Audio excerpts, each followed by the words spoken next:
Welcome to week 3 of our course. This week, we are going to review chapter 3 and human resource planning.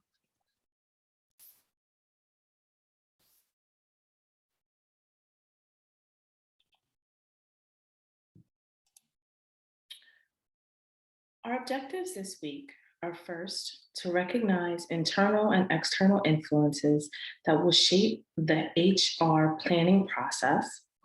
We want to walk away with an understanding of how strategic plans integrate with staffing plans. And then lastly, we're going to focus our attention on understanding the advantages and disadvantages of a core workforce, a flexible workforce, and outsourcing strategies for different groups of employees. These are the 3 objectives that we will focus on during the lecture part of the instruction. However, your chapter provides several other objectives that will be accomplished through reading the text and through some of the other videos that will be posted for this week's course module.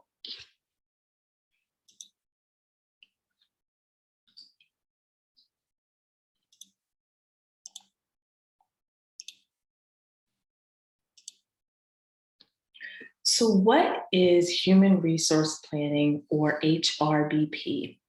Our text defines it as the process of forecasting the organization's future employment needs and then developing action plans and programs for fulfilling these needs in ways that align with the staffing strategy.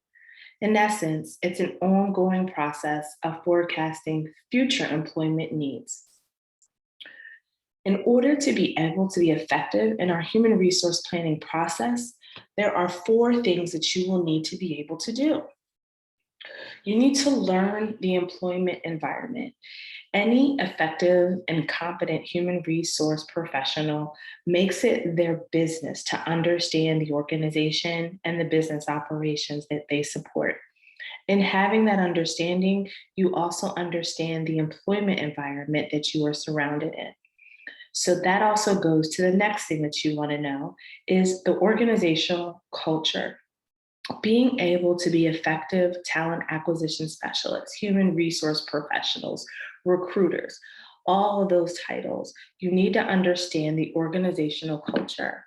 We talked about this a little bit in chapter 1, where we said that there is that match that a candidate has to have with the organization. Values have to align together. The mission has to align together. The employee has to know where they fit, and they have to buy into the overall culture of the organization. But your organizational culture is built on more than just the vision and the mission. It's some of the bureaucracies and hierarchies that happen within the organization. As a human resource professional, you need to know what those are. How well do departments get along with one another? How well do they interact with one another? What are some of the tensions that are visible? All of that is going to play into you being able to pull the right candidate with the right skill set in order to fill your vacancies. The third part of your human resource process, or human resource planning process, is to determine how many employees are needed. So as we said, this is an ongoing process. We know that you can never say, oh, filled a position, I'm done. This is always an ongoing process. We need to evaluate our talent, look at our organizational cultures, and determine how all these pieces fit together. So as you're speaking with your managers, as you're looking at the vacancies you have to determine the appropriate number of people that you are going to need to bring on board. And then you also want to determine how many people you already have. These last 2 aspects go into the workforce discussion that we'll have in part 2 of our lecture this week. But you want to keep in mind your employee aspect, both the availability internally and externally as you go through your human resource planning process. That takes us to our next aspect of our human resource planning process, which is the impacts and influences that you will have to deal with and to consider as you are strategizing on what it looks like to have an effective process of talent acquisition or recruiting on an ongoing basis. And so there are several things that impact your human resource planning internally. Those things are your workforce, right? We talked about that, whether it is the internal workforce or the external workforce. The culture plays a huge part in your human resource planning. You don't want to go through the process, as we discussed before, of coming up with the perfect job description, identifying your KSA KSAOs, your knowledge, skills, abilities, and opportunities for positions, identifying the skill set that you need, finding that perfect candidate, only to bring them on board and determine that they don't fit with that culture or the culture doesn't fit with them. It's not one that they can buy into. So, that is definitely going to be something that will influence your human resource planning process as you go through and design it out. You also want to look at the philosophy that your organization has towards staffing. When we first started our discussion about human resource planning and strategies back in chapter one, we identified the fact that staffing is more than just hiring a person. There's a whole process that is involved in hiring and recruiting and talent acquisition. And so you need to be extremely cognizant of the philosophy that your organization has towards staffing. Do they have the mindset that all you need is a body in a position? Or has your organization's philosophy towards staffing evolved into that talent acquisition process, the process of identifying the skills that are needed in a position, identifying individuals both internally and externally that can successfully fulfill those positions, and then how do we retain, promote, and develop those individuals once we have them on board? You also have some external influences, which are pretty cognizant and go hand in hand with your internal influences. And the first is your labor market. Right now, a lot of organizations are finding that they're struggling with the labor market. The pandemic hit us as human resource professionals in a huge way. And so now, as we're trying to backfill positions and get employees back to work, we are really struggling in some areas with the labor market. And with that comes the competition of similar employers, right? So if I'm an HR professional in a school district and I am looking to fill positions that are hard to fill for me, say bus drivers or cafeteria workers, recess playground aides, things of that nature, individuals that really don't have a high hourly rate, right? Those individuals that in some cases were making more on unemployment than they would be working for, our district in a full-time or part-time capacity. I'm now competing with not only the external force of unemployment, but I'm also competing with other school districts, right? Other comparable positions that those individuals may be interested in. And so they're not looking so much now for what does this offer me, this job? What can I get out of this job in terms of benefits and that total rewards package that we'll talk about a little bit in our next chapter. But individuals are looking at the holistic picture of their employment now. Is it worth me going back into the workforce and into the labor market? And so there's that supply and demand that is not only competitive for organizations that are competing with other organizations, but then you also have that just labor market, which right now is really a challenge for us. And we'll look at the Bureau of Labor Statistics in a few minutes and see what they have to offer us in terms of the labor market.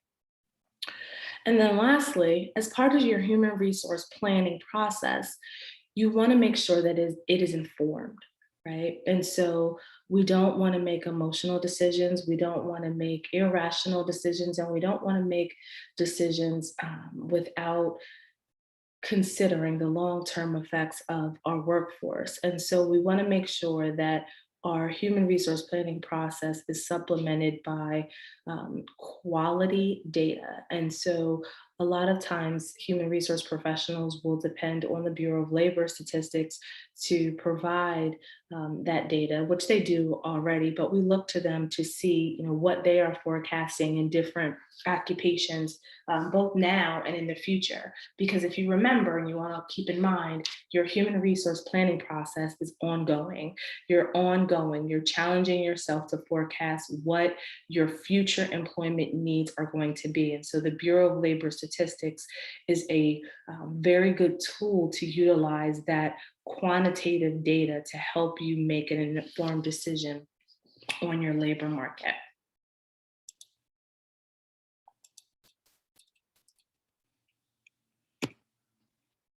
So what are some of our HR planning process influences? We talked about them a little bit in the last slide, but let's go into a little bit more detail. And so as you see here on this slide, we have influence, and what it means to influence something, as we all know, it means to affect the nature, development, or condition of a thing. And so to influence our human resource planning process essentially means at its core, these external and internal influences can drastically change the condition by which our planning process stands now and the condition in which it moves forward. Is it going to be productive? Is it going to be effective? Or are we going to allow those influences, if we don't give them the appropriate level of consideration, to essentially flip our entire planning process on its head? But let's just look at some of the more important influences that we'll have to face as we go through our human resource planning process. And we're going to start with our internal process. And so your text outlines that the first and most important influence of the human resource planning process is the organization's overall strategy. And so that overall strategy incorporates the organization's future business direction and goals. It considers the number of people and positions needed to effectuate the direction that it's going. So essentially, when we're talking about that strategy, we're looking to identify the strategic vision of the organization. The best possible method of doing this is to establish what the organization's strengths, weaknesses, opportunities, and threats are.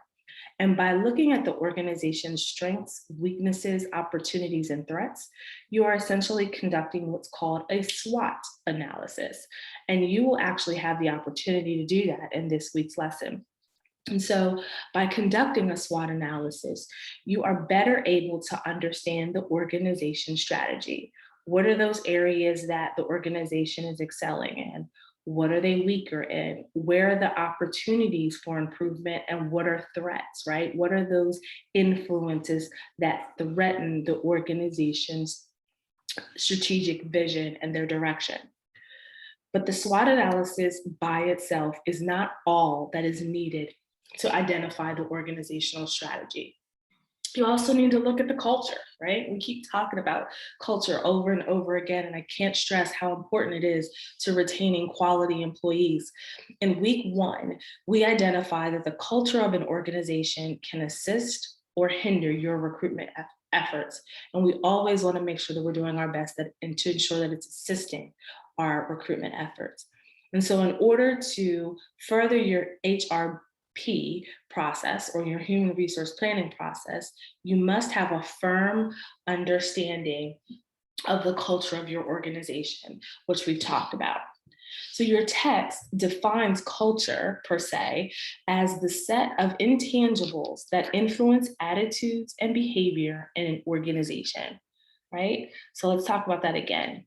The definition is that it is the set of intangibles, those things that we can't put our hands on, that influence the attitudes and behavior in an organization. Let that sink in for a second.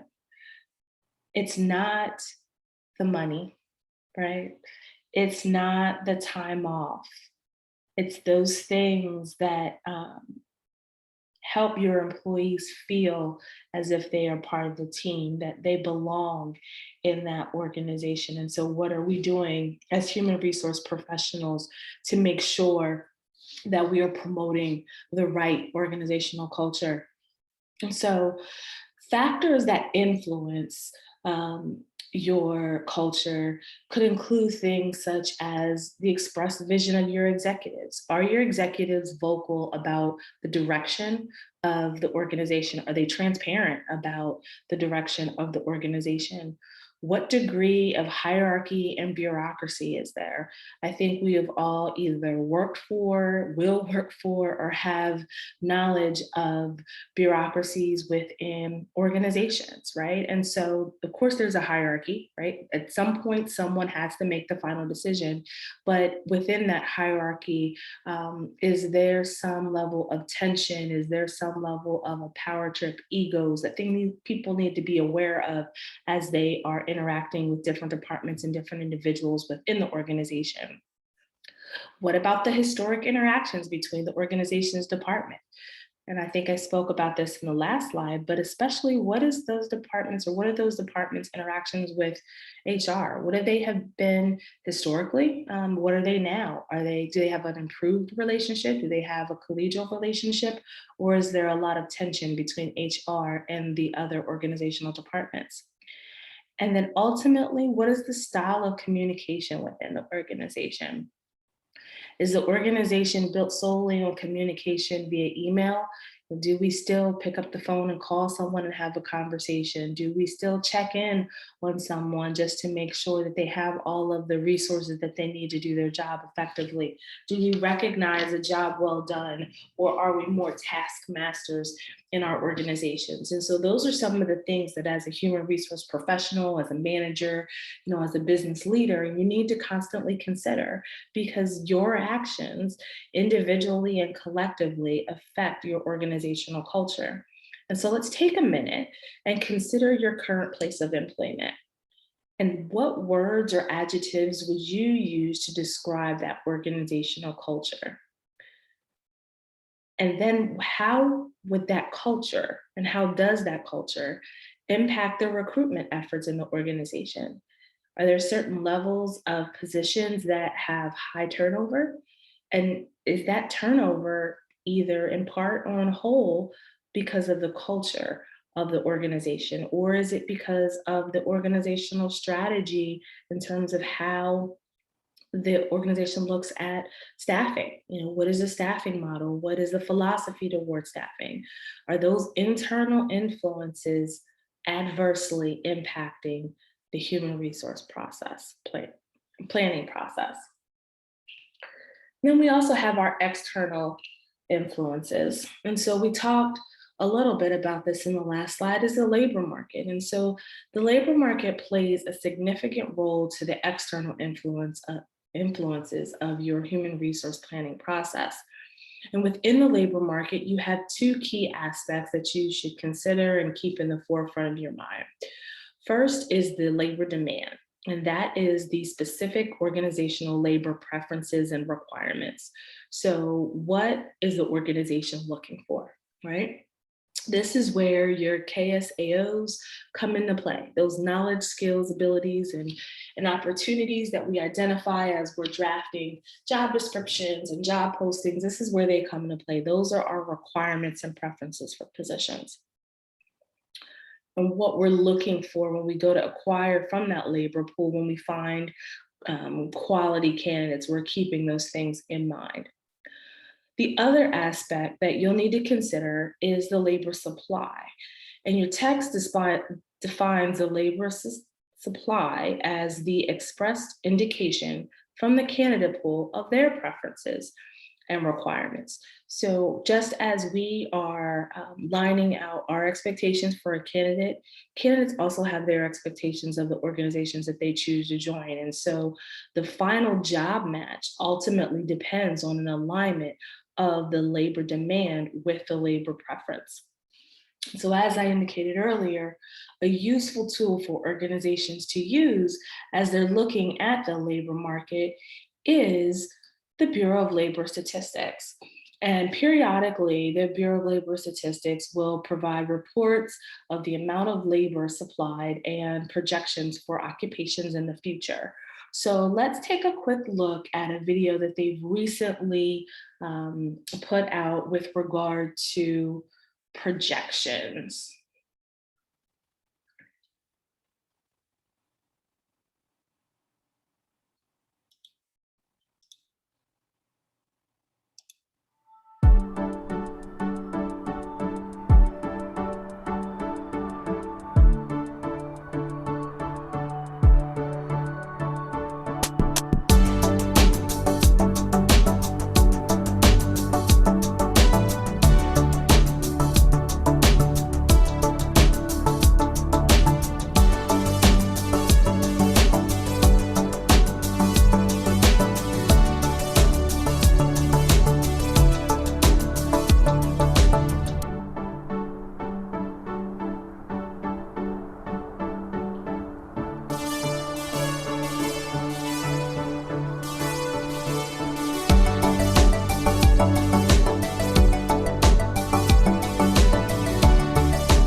So as you saw in that quick presentation from the Bureau of Labor Statistics, they essentially have a statistic for everything.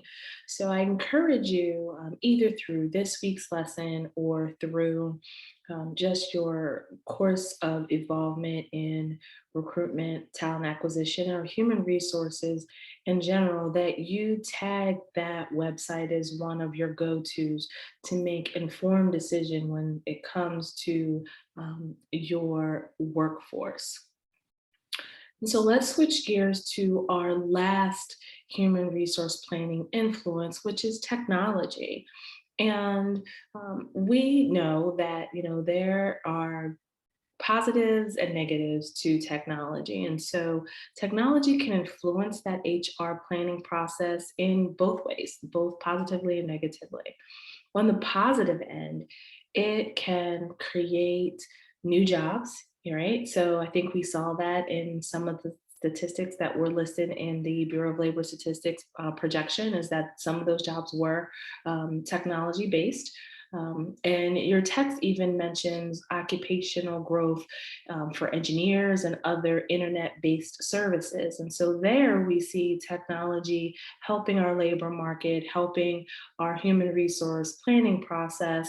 And then, of course, we use technology to, advertise, get the word out, and to make our workforce and our operations more efficient. But then with that efficiency, sometimes comes the negative impact of technology in that it can sometimes serve as a catalyst for the elimination of positions. And so I think we've seen over the course of time, as we've evolved technologically, we've seen um, computer systems and robotics and technology take the place of in the human workforce. And there's a variety of feelings out there about that. And so as you are engaging in your planning process, you just need to be aware of both the positive and the negatives. And so that goes back to your SWOT analysis.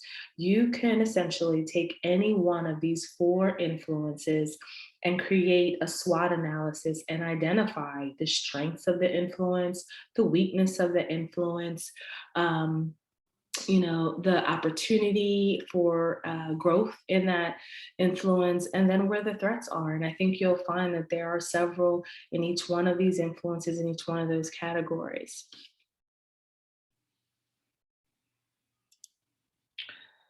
And so, as we wrap up this section or this part of the lecture for chapter 3, I just want to go over a couple of quick things to conclude what we've learned in these short couple of slides. Is that, first, we know that human resource planning is the process of forecasting the organization's future employment needs and then developing action plans and programs for fulfilling those needs in ways that align with the staffing strategy.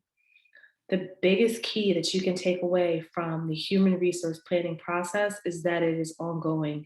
It is not stagnant. It is absolutely consistent and evolving, because we're dealing with people. There is nothing in our world, in our human resource world, that remains the same, such to the point that you can create a plan or a program and sit it on a shelf and dust it off every so often. You really do have to continually edit it, update it. The new word, I guess, in the workforce is be innovative and creative with that plan so that you are fulfilling your organizational employment needs. We also saw that our human resource planning process is impacted by both internal and external influences. And so we need to be cognizant of what those influences are and how they affect each one of our organizational future employment needs. And they will differ depending on your organization, depending on your employment needs. And actually, depending on time, right? You may have at one point, the labor market may not be a struggle in terms of your external influences. You may have a really strong labor market, but then you may have some internal cultural issues that hinder your ability to kind of mesh all of those influences together in a productive planning process. And again, just knowing what those influences are. And so we've identified four of them, which are strategy, culture, labor markets, and technology.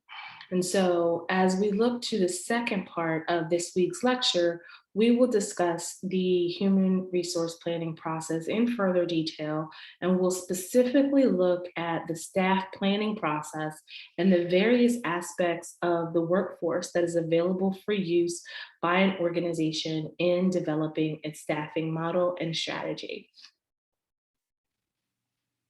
This concludes part 1 of our lecture for chapter 3.